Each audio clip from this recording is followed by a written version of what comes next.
মানে একজন প্রাপ্তবয়স্ক মানুষের শরীরের সব কোষের ভেতরে থাকা ডেটাবেস যদি এক জায়গায় করা হয় তার ওজন দাঁড়াবে প্রায় 100 গ্রাম। হ্যাঁ, পুরো 100 গ্রাম। আর এই পুরো 100 গ্রাম উপাদানকে যদি সুতোর মতো লম্বা করা যায় তবে তা আমাদের সৌরজগতের এক প্রান্ত থেকে অন্য প্রান্তে বেশ কয়েকবার যাতায়াত করতে পারবে। একদম অনায়াসে। আমরা আসলে কথা বলছি জীবনের একেবারে মাস্টার ব্লুপ্রিন্ট নিয়ে, মানে ডিঅক্সিরাইবোনিউক্লিক অ্যাসিড বা ডিএনএ নিয়ে। ঠিক। এটি নিজে নিজে নিজের কপি বানাতে পারে, আবার মিউটেশন বা পরিবর্তনও ঘটাতে পারে। আর কোষের সমস্ত জৈবিক কাজের নিয়ন্ত্রক হিসেবে কাজ করে। এই অণুর গঠনের একটা চমৎকার গাণিতিক নিয়ম হল চারগাফের নীতি বা চারগাফস রুল, যেখানে বলা হয়েছে যে একটা ডিএনএ অণুতে সম পরিমাণ অ্যাডেনিন আর থায়ামিন থাকে, মানে এ আর টি এর পরিমাণ সমান, আর সাইটোসিন ও গুয়ানিন বা সি ও জি এর পরিমাণও একদম সমান থাকে। কিন্তু আমার খটকা লাগছে অন্য জায়গায়। কোষের এত সব যোগের ভিড়ে শুধু এই একটি অণুই কেন সবচেয়ে দীর্ঘ আর ভারী হবে, আর একই সাথে মাস্টার মলিকিউল আবার মিউটেশনে সক্ষম? এটা কিভাবে সম্ভব? কারণ এটি শুধু একটা অণু নয়, এটি আক্ষরিক অর্থেই একটা এনসাইক্লোপিডিয়া, মানে একটা মানুষের চোখের রং থেকে শুরু করে শরীরের প্রতিটি প্রোটিন কিভাবে কাজ করবে তার সমস্ত ম্যানুয়াল এই অণুর ভেতরে লেখা। ও আচ্ছা। এত বিশাল পরিমাণ তথ্য ধারণ করার জন্যই এর আণবিক ওজন আর দৈর্ঘ্য এত বেশি হতে হয়। আর এর যে দ্বৈত সত্তার কথা বললেন, সুশৃঙ্খল অথচ পরিবর্তনশীল, এটাই এর আসল ম্যাজিক। মানে মাস্টার মলিকিউল হিসেবে এটি তথ্য সংরক্ষণ করে, কিন্তু মিউটেশনও করতে দেয়। কোষে এই বিশাল ডেটাবেস আসলে থাকে কোথায়? আমরা জানি প্রকৃত কোষ বা ইউক্যারিওটিক কোষের নিউক্লিয়াসের ভেতরে থাকা ক্রোমোজোমের মূল উপাদানই হল এই ডিএনএ।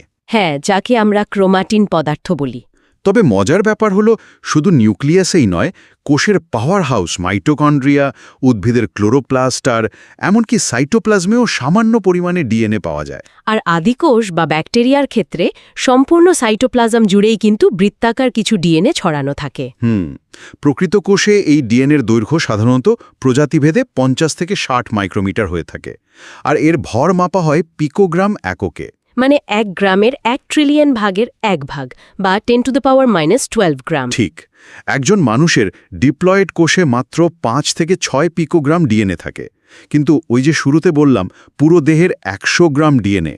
মাত্র 50-60 মাইক্রোমিটারের একটা সুতো কিভাবে একটা পুরো জীবনের ডেটাবেস ধারণ করে? এটা বুঝতে হলে আমাদের সুপার প্যাকেজিং বুঝতে হবে। ওই 50-60 মাইক্রোমিটারের সুতোটি কোষের অতি ক্ষুদ্র নিউক্লিয়াসের ভেতরে অবিশ্বাস্য রকমের কুণ্ডলী বাঁকিয়ে বা সুপার কয়েলড অবস্থায় থাকে। মানে একটা বিশাল লাইব্রেরির কয়েক লাখ বইকে মাইক্রোফিল্মে রূপান্তর করে একটা ছোট্ট জুতোর বাক্সে ভরে রাখার মতো। একদম নিখুঁত উপমা। এই অভাবনীয় প্যাকেজিং মেকানিজমটাই তাকে এত কম জায়গায় এত বিপুল পরিমাণ ডেটা স্টোর করতে সাহায্য করে। দেন বিজ্ঞানের ইতিহাসের দিকে তাকালে 1950-এর দশকের এক্স-রে ক্রিস্টালোগ্রাফির কাজগুলো তো বিশাল ব্যাপার। অবশ্যই মরিস উইলকিন্স আর রোজালিন্ড ফ্র্যাঙ্কলিন এক্স-রে ক্রিস্টালোগ্রাফি ব্যবহার করে ডিএনএ অণুর আণবিক দূরত্বের ডেটা দেন, যেমন 2.2 ন্যানোমিটার, 0.34 ন্যানোমিটার আর 3.4 ন্যানোমিটার। আর এই ডেটাগুলোর উপর ভিত্তি করেই তো 1953 সালে জেমস ওয়াটসন আর ফ্রান্সিস ক্রিক তাদের বিখ্যাত ডাবল হেলিক্স মডেল প্রস্তাব করেন। ঠিক বলেছেন, যার জন্য ওয়াটসন, ক্রিক আর উইলকিন্স 1962 বা 1963 সালে নোবেল পুরস্কারও পান। কিন্তু রোজালিন্ড ফ্র্যাঙ্কলিন তো মাত্র 37 বছর বয়সে মারা যান, তাই তিনি নোবেল পাননি। অথচ তিনি প্রথম আবিষ্কার করেছিলেন যে ফসফেট গ্রুপ ডিএনএ অণুর বাইরের দিকে থাকে। হ্যাঁ, ফসফেট বাইরের দিকে থাকে। এই একটা তথ্য ডাবল হেলিক্স মডেল দাঁড় করাতে রীতিমতো গেম চেঞ্জার ছিল। কিভাবে গেম চেঞ্জার ছিল? মানে ফসফেট বাইরের দিকে থাকলে সুবিধাটা কি? কোষের ভেতরের পরিবেশ তো মূলত জলীয়, ফসফেট হাইড্রোফিলিক, তাই বাইরের দিকে থাকার ফলে ডিএনএ অণুটি কোষের জলীয় পরিবেশে খুব সহজেই টিকে থাকতে পারে। আর ভেতরের দিকে থাকে নাইট্রোজেন ক্ষরকগুলো, যেগুলো হাইড্রোফোবিক বা পানি বিকর্ষী। একদম। রোজালিন্ড ফ্র্যাঙ্কলিনের এই আবিষ্কার ওয়াটসন ও ক্রিককে বুঝতে সাহায্য করেছিল যে কাঠামোটা আসলে একটা টিউবের মতো, যার বাইরের আবরণটা পানির সাথে মিশতে পারে আর ভেতরের ডেটাগুলো নিরাপদ থাকে। দেন এই ক্লু ধরে ডাবল হেলিক্সের যে মডেল ওয়াটসন ও ক্রিক দিলেন তার আসল চেহারাটা কেমন দাঁড়ালো? তাদের মডেল অনুযায়ী ডিএনএ অণুর ভৌত রূপরেখাটা হল দ্বিসূত্রক। হ্যাঁ, এটি ডান থেকে বাম দিকে ঘোরানো একটি প্যাঁচানো সিঁড়ির মতো বা ডাবল হেলিক্স। এই সূত্র দুটি সমদূরত্বে অবস্থান করে এবং এরা পরস্পর বিপরীতমুখী বা অ্যান্টি-প্যারালাল। মানে একটি সূত্র যদি 5 প্রাইম থেকে 3 প্রাইম কার্বনমুখী হয়ে অগ্রসর হয় তবে অন্য সূত্রটি ঠিক তার উল্টো, অর্থাৎ 3 প্রাইম থেকে 5 প্রাইম কার্বনমুখী অবস্থানে থাকে। আর এই প্যাঁচানো সিঁড়ির রেলিং তৈরি হয় ডিঅক্সিরাইবোজ শর্করা এবং ফসফেটের পর্যায়ক্রমিক সংযুক্তির মাধ্যমে। এই অ্যান্টি-প্যারালাল বিষয়টিকে আমি রাস্তার টু-ওয়ে ট্রাফিক বা বিপরীতমুখী লেনের সাথে তুলনা করতে চাই। কিন্তু ধরুন দুটি সূত্রক যদি টু-ওয়ে ট্রাফিক না হয়ে ওয়ান-ওয়ে হতো, অর্থাৎ একই দিকে মুখ করে থাকত, তাহলে কি এমন সমস্যা হতো? জ্যামিতিক একটা বিশাল বিপর্যয় ঘটত। যদি দুটি সূত্রক একই দিকে মুখ করে থাকত তাহলে ভেতরের নাইট্রোজেন ক্ষারকগুলো একে অপরের সাথে নিখুঁতভাবে সমান্তরালে এসে মুখোমুখি বসতে পারত না। আচ্ছা, অ্যান্টি প্যারালাল হওয়ার কারণেই একদিকের ক্ষারক ঠিক উল্টো দিকের ক্ষারকের সাথে খাপে খাপে মিলে গিয়ে একটা সোজা ঘাপ তৈরি করতে পারে। একই দিকে থাকলে তারা এমন একটা অদ্ভুত কোণ তৈরি করত যেখানে শক্তিশালী বন্ধনী তৈরি হওয়া জ্যামিতিকভাবে অসম্ভব হয়ে যেত। মানে সিঁড়িটা বাঁকা হয়ে ভেঙে পড়ত। একদম তাই। চলুন এই জ্যামিতির পেছনের রাসায়নিক আর্কিটেকচারটা একটু বোঝার চেষ্টা করি। ভেতরের রাসায়নিক বন্ধনীগুলোর দিকে তাকালে দেখা যায় ডিঅক্সিরাইবোজ শর্করার 1 প্রাইম কার্বনের সাথে গ্লাইকোসাইড বন্ধনী দিয়ে নাইট্রোজেন ক্ষারকগুলো যুক্ত থাকে। হ্যাঁ, গ্লাইকোসাইড বন্ধনী মানে NC বন্ড। অন্যদিকে 3 প্রাইম এবং 5 প্রাইম কার্বনের সাথে ফসফেট এস্টার বন্ধনী বা CO বন্ড দিয়ে ফসফেট যুক্ত থাকে। ফলে সূত্রকের বাইরের দিকে থাকে ফসফেট এবং ভেতরের দিকে থাকে নাইট্রোজেন ক্ষারক। ঠিক। কিন্তু এই নির্দিষ্ট কার্বনেই নির্দিষ্ট জিনিস যুক্ত হওয়ার কারণ কি? 1 প্রাইমে ক্ষারক আর 3 ও 5 প্রাইমে ফসফেট, এই নির্দিষ্ট পজিশনিংয়ের মেকানিজমটা আসলে কিভাবে কাজ করে? এটাকে আপনি একটা মডিউলার বিল্ডিং ব্লকের সাথে তুলনা করতে পারেন।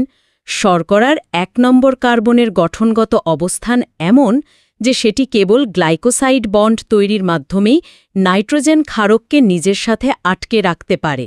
ও আচ্ছা, এটি সিঁড়ির ধাপ তৈরির কাজটা করে। আর 3 নম্বর ও 5 নম্বর কার্বনের সাথে ফসফেটের এস্টার বন্ড তৈরি হওয়ার মেকানিজমটা হল চেনটাকে লম্বা করা। ফসফেট অণুটা একটা হুকের মতো কাজ করে। মানে সে 1 শর্করা 3 নম্বর কার্বনের সাথে আটকে গিয়ে ঠিক পরের শর্করার 5 নম্বর কার্বনে গিয়ে জোড়া লাগে। একদম। এই নির্দিষ্ট মেকানিজমের কারণেই চেনটা কখনো এলোমেলোভাবে বাড়ে না, ঠিক সরল রেখায় এগোতে থাকে। দেন সিঁড়ির ধাপগুলোর ক্ষেত্রে নিয়মটা কি? আমরা জানি এই ধাপগুলো তৈরি হয় একজোড়া ক্ষারক বা বেস পেয়ার দিয়ে। এখানে নিয়মটা একদম কড়া। অ্যাডেনিন সবসময় থাইমিনের সাথে 2টি হাইড্রোজেন বন্ড দিয়ে জোড়া বাঁধে। হ্যাঁ, আর গুয়ানিন বা জি সবসময় সাইটোসিন বা সি এর সাথে 3টি হাইড্রোজেন বন্ড দিয়ে যুক্ত থাকে। এই হাইড্রোজেন বন্ধনীগুলো তৈরি হয় মূলত OHN, NHN এবং NHO এর মধ্যে। সাইটোসিন এবং গুয়ানিনের মধ্যে এই 3টি সুযোগই থাকে বলে তারা ট্রিপল বন্ড তৈরি করে। কিন্তু অ্যাডিনিন এবং থাইমিনের মধ্যে কেবল 2টি সুযোগ থাকে, কারণ থাইমিনে অক্সিজেন বা O থাকলেও তার পাশে অ্যাডিনিনে কোনো HN থাকে না। এখানে খুব সূক্ষ্ম একটা পয়েন্ট আছে। এর পাশে HN নেই বলেই কি টি এর সাথে কেবল 2টি বন্ড তৈরি হয়? এই সামান্য একটা অণুর অনুপস্থিতি কি পুরো কাঠামোর স্থায়িত্বে বড় কোনো প্রভাব ফেলে? অবশ্যই ফেলে। ওই একটা হাইড্রোজেন অণুর অনুপস্থিতি নির্ধারণ করে দেয় যে A এবং T এর মাঝে বন্ড হবে দুর্বল, মানে মাত্র 2টি। অন্যদিকে G এবং C এর মধ্যকার 3টি হাইড্রোজেন বন্ড ডিএনএকে অনেক বেশি দৃঢ়তা দেয়। ও, বুঝতে পেরেছি। এর প্রভাবটা প্রকৃতিতে খুব স্পষ্ট। যেসব ব্যাকটেরিয়া চরম উষ্ণ পরিবেশে, যেমন ফুটন্ত উষ্ণ প্রস্রবণে বেঁচে থাকে, তাদের কোষে এই GC পেয়ারের আধিক্য অনেক বেশি থাকে, কারণ ওই ট্রিপল বন্ড ভাঙতে অনেক বেশি তাপশক্তির প্রয়োজন হয়। হ্যাঁ, কাঠামোর এই স্থায়িত্বের সাথে তো ডাবল হেলিক্সের কিছু নিখুঁত গাণিতিক পরিমাপও জড়িয়ে আছে। হেলিক্সের ব্যাস হল 20 অ্যাংস্ট্রম বা 2 ন্যানোমিটার। এর একটি পূর্ণ প্যাচ বা ঘূর্ণানের দৈর্ঘ্য 34 অ্যাংস্ট্রম বা 3.4 ন্যানোমিটার। আর প্রতিটি প্যাচে বা ঘূর্ণনে মনোনিউক্লিওটাইড বা ক্ষারক জোড়ের সংখ্যা থাকে ঠিক 10 জোড়া। ফলে সিঁড়ির এক ধাপ থেকে অপর ধাপের দূরত্ব দাঁড়ায় 3.4 অ্যাংস্ট্রম বা 0.34 ন্যানোমিটার। আরও একটা ব্যাপার হলো প্রতিটি প্যাচে হাইড্রোজেন বন্ডের সংখ্যা থাকে 25টি। হ্যাঁ, আর এই অণুর আণবিক ওজন 10 লক্ষ থেকে 100 কোটির মধ্যে হয়, মানে 10⁻6 থেকে 10⁻9 এর মধ্যে। আমার প্রশ্ন হলো, প্রজাতিভেদে ডিএনএর মোট দৈর্ঘ্য ছোট বড় হতে পারে, কিন্তু সিঁড়ির এক ধাপ থেকে আর এক ধাপের দূরত্ব 3.4 অ্যাংস্ট্রম, এটা কেন ব্যাকটেরিয়া থেকে মানুষ সব জীবে একদম অপরিবর্তিত থাকে? এর কারণ লুকিয়ে আছে তাপগতিবিদ্যা বা থার্মোডাইনামিক্সে। ভেতরের বেসগুলো তো অনেকটা চ্যাপ্টা প্লেটের মতো। এরা যদি 3.4 অ্যাংস্ট্রমের চেয়ে কাছাকাছি আসে, তবে এদের চারপাশে থাকা ইলেকট্রন ক্লাউড একে অপরকে তীব্রভাবে বিকর্ষণ করতে শুরু করবে। তার মানে কাঠামোটা অস্থিতিশীল হয়ে ভেঙে পড়বে? ঠিক। আবার যদি এর চেয়ে বেশি দূরে থাকে, তবে তাদের মধ্যকার হাইড্রোফোবিক স্ট্যাকিং ফোর্স, মানে পানি থেকে লুকিয়ে থাকার যে আকর্ষণ বল, সেটা দুর্বল হয়ে যাবে। তাই বিবর্তনের ধারায় এই 3.4 অ্যাংস্ট্রম দূরত্বটাই সবচেয়ে স্থিতিশীল সুইট স্পট হিসেবে টিকে গেছে। দেন এই সুইট স্পট মেনটেন করে হেলিক্সের অক্ষের সাথে ক্ষারকগুলো সমকোণে থাকে এবং ক্ষারকের সাথে শর্করা সমকোণে থাকে। হ্যাঁ, আর এই প্যাঁচানোর কারণে হেলিক্সের বাইরের দিকে দুটি খাঁজ বা গ্রুভ সৃষ্টি হয়। একটি হলো গভীর খাঁজ বা মেজর গ্রুভ, যা 12 অ্যাংস্ট্রম চওড়া এবং 8.5 অ্যাংস্ট্রম গভীর, আর একটি হলো অগভীর খাঁজ বা মাইনর গ্রুভ, যা 6 অ্যাংস্ট্রম চওড়া এবং 7.5 অ্যাংস্ট্রম গভীর। বলা হয়ে থাকে এই খাঁজগুলোর কারণেই ডিএনএ সহজে তার প্যাঁচ খুলতে পারে না। একদম। আমি যদি এই খাঁজগুলোকে তালার কি হোল বা চাবির ছিদ্রের সাথে তুলনা করি, তাহলে সহজে প্যাঁচ খুলতে না পারার সুবিধাটি আসলে কি? এটা কি ভেতরের ডেটা প্রোটেকশনের জন্য? নিখুঁত উপমা। এই মেজর এবং মাইনর গ্রুভগুলো আসলেই কি হোলের মতো কাজ করে। সহজে প্যাচ না খোলার সুবিধা হল চারপাশের রাসায়নিক পরিবেশ থেকে ভেতরের মূল্যবান তথ্যগুলো সুরক্ষিত থাকে। মানে হুট করে যে কোনো অণু এসে প্যাঁচ খুলে তথ্য নষ্ট করতে পারে না? ঠিক। কোষের ভেতরে থাকা শুধুমাত্র নির্দিষ্ট কিছু প্রোটিন বা এনজাইম, যাদের 3D গঠন এই খাঁজের আকারের সাথে হুবহু মিলে যায়, তারাই চাবির মতো এসে এখানে বসতে পারে এবং প্রয়োজন অনুযায়ী প্যাচ খুলতে পারে। দেন ভেতরের তথ্য সুরক্ষার জন্য এর রাসায়নিক গঠনটা কেমন, সেটা একটু খতিয়ে দেখা যাক। রাসায়নিকভাবে ডিএনএ হল ডিঅক্সিরাইবোনিউক্লিওটাইডের পলিমার। একে আর্দ্র বিশ্লেষণ বা হাইড্রোলাইসিস করলে নিউক্লিওটাইড পাওয়া যায়। আর নিউক্লিওটাইডকে ভাঙলে নিউক্লিওসাইড ও ফসফরিক অ্যাসিড মেলে। আবার নিউক্লিওসাইড থেকে পাওয়া যায় ক্ষারক ও সুগার। এখানে যে সুগার বা শর্করাটি থাকে, সেটি হল 5 কার্বন বিশিষ্ট ডিঅক্সিরাইবোজ শর্করা।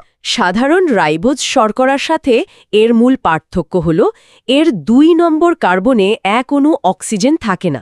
ডিঅক্সি মানেও তো তাই, অক্সিজেন ছাড়া। কিন্তু সাধারণত আমরা জানি অক্সিজেন জীবনের জন্য কতটা জরুরি। সেখানে একটা যৌগের অক্সিজেন না থাকাটা তার জন্য এত বড় সুবিধা হলো কিভাবে? অক্সিজেন জীবনের জন্য জরুরি ঠিকই, কিন্তু রাসায়নিক কাঠামোর ক্ষেত্রে অক্সিজেন খুব রিঅ্যাক্টিভ বা বিক্রিয়াশীল। আরএনএতে ওই 2 নম্বর কার্বনে একটা অক্সিজেন থাকে, মানে OH গ্রুপ হিসেবে থাকে, যার কারণে আরএনএ খুব সহজে চারপাশের উপাদানের সাথে বিক্রিয়া করে এবং ভেঙে যায়, তাই না? একদম। কিন্তু ডিএনএতে ওই অক্সিজেনটি না থাকায় এটি রাসায়নিকভাবে অত্যন্ত নিষ্ক্রিয় হয়ে যায়। আর এ কারণেই বংশগতির অমূল্য তথ্য হাজার হাজার বছর ধরে অবিকৃত অবস্থায় সংরক্ষণের জন্য প্রকৃতি ওই একটি মাত্র অক্সিজেন ফেলে দিয়ে ডিএনএকে বেছে নিয়েছে। দেন শর্করার পর আসে নাইট্রোজেন ক্ষারকের কথা। ডিএনএতে 4 প্রকার নাইট্রোজেন ক্ষারক থাকে। এর মধ্যে দ্বিচক্রাকার বা ডাবল রিং পিউরিন জাতীয় ক্ষারক হল অ্যাডেনিন ও গুয়ানিন। হ্যাঁ, আর এক চক্রাকার বা সিঙ্গেল রিং পাইরিমিডিন জাতীয় ক্ষারক হল সাইটোসিন ও থাইমিন। একটা অদ্ভুত ব্যাপার হলো আরএনএতে ইউরাসিল বা ইউ থাকে, কিন্তু ডিএনএতে কখনো ইউরাসিল থাকে না। এটা সম্পূর্ণ নিষিদ্ধ। আর ওই যে শুরুতে বলেছিলাম 4 গাফের রুল, প্রতিটি জীবের কোষে এ ও টি এবং সি ও জি এর পরিমাণ সবসময় সমান থাকে। ঠিক।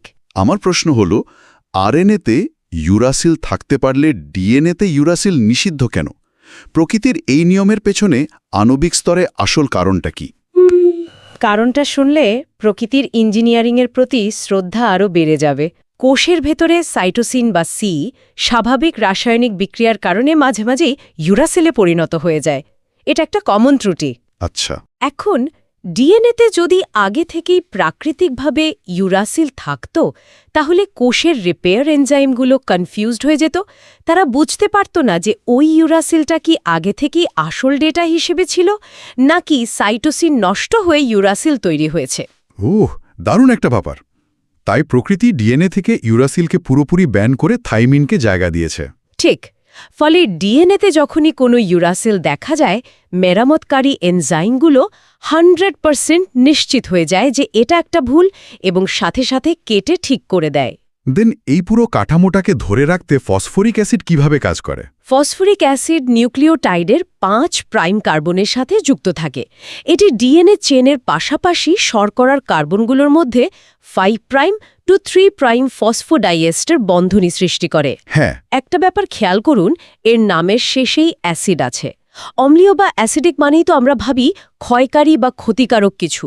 এই অ্যাসিডিক স্বভাবটা কি পুরো অণুটির জন্য ক্ষতিকর নয়? সাধারণ দৃষ্টিতে অম্লীয় শুনলে ক্ষতিকর মনে হলেও এখানে অ্যাসিডিক হওয়াটাই এর সবচেয়ে বড় শক্তি।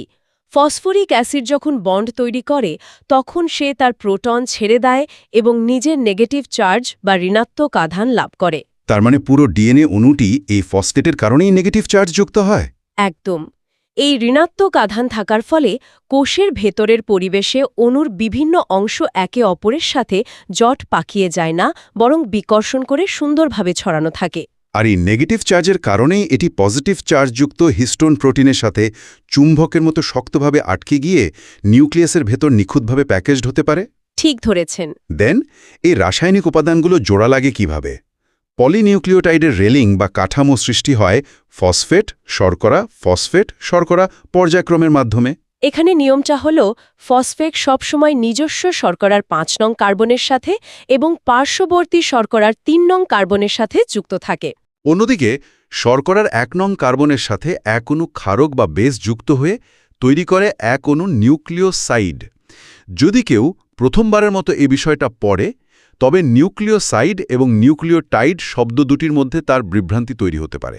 হ্যাঁ, নাম দুটো বেশ কাছাকাছি তো। এই রেলিং তৈরির প্রক্রিয়ায় এদের আসল পার্থক্যটা আসলে কি? পার্থক্যটা খুব সহজ। শুধু একটি শর্করা অণু এবং তার 1 নং কার্বনে লাগানো একটি নাইট্রোজেন ক্ষারক, এই দুটির জুটিকে একসঙ্গে বলা হয় নিউক্লিওসাইড। এটা হলো একটা অসম্পূর্ণ ব্লক। আচ্ছা। কিন্তু এর সাথে যখন আপনি 5 নং কার্বনে একটা ফসফরিক অ্যাসিড জুড়ে দেবেন, তখন ওই 3 জনের পূর্ণাঙ্গ প্যাকেজটাকে বলা হবে নিউক্লিওটাইড। সহজ কথায়, ফসফেট ছাড়া সেটি নিউক্লিওসাইড, আর ফসফেট যুক্ত হয়ে সম্পূর্ণ হলেই সেটি নিউক্লিওটাইড। দেন এই সম্পূর্ণ ব্লকগুলো থেকে লম্বা চেন কিভাবে তৈরি হয়? এক অণু নিউক্লিওসাইডের সাথে এক অণু ফসফেট যুক্ত হয়ে এক অণু নিউক্লিওটাইড হলো। দুটি নিউক্লিওটাইড ফসফোডাইএস্টার বন্ধনী দিয়ে যুক্ত হয়ে তৈরি করে ডাইনিউক্লিওটাইড। আর এভাবেই অসংখ্য নিউক্লিওটাইড মিলে দীর্ঘ পলিনিউক্লিওটাইড চেইন গঠন করে। আর দুটি বিপরীতমুখী পলিনিউক্লিওটাইড চেন পরিপূরক ক্ষারকগুলোর মাঝে হাইড্রোজেন বন্ধনীর মাধ্যমে যুক্ত হয়ে একটি সম্পূর্ণ ডাবল হেলিক্স বা ডিএনএ অণু গঠন করে। পুরো প্রক্রিয়াটি তো ছোটবেলার লেগো ব্লক জোড়া লাগানোর মতোই মনে হচ্ছে। মাত্র কয়েকটা ব্লক জোড়া লেগে এত বিশাল ইনফরমেশন চেইন তৈরি করে। একদম লেগো ব্লকের মতোই। লেগোতে যেমন মাত্র কয়েকটা রঙের সাধারণ ব্লক দিয়ে আপনি বিশাল প্রাসাদ বা স্পেসশিপ বানিয়ে ফেলতে পারেন, ডিএনএর ক্ষেত্রেও মাত্র 4টে ব্লক, মানে ATCG দিয়ে প্রকৃতির এই অবিশ্বাস্য কোডিং তৈরি হয়। ব্লকগুলো খুব সাধারণ, কিন্তু তারা যে সিকোয়েন্স বা ক্রমে বসে সেটাই নির্ধারণ করে দেয় একটা জীব মানুষ হবে নাকি একটা বটগাছ হবে। ঠিক, কোটি কোটি নিউক্লিওটাইড একটার পর একটা যুক্ত হয়ে এই মহাগ্রন্থটি রচনা করে। দেন এত নিখুঁতভাবে তৈরি এই অণুর মূল কাজগুলো কি? এটি ক্রোমোজোমের গাঠনিক উপাদান এবং বংশগতির আণবিক ভিত্তি। এটি জীবের সকল বৈশিষ্ট্য ধারণ করে, নিয়ন্ত্রণ করে এবং বংশপরম্পরায় স্থানান্তর করে।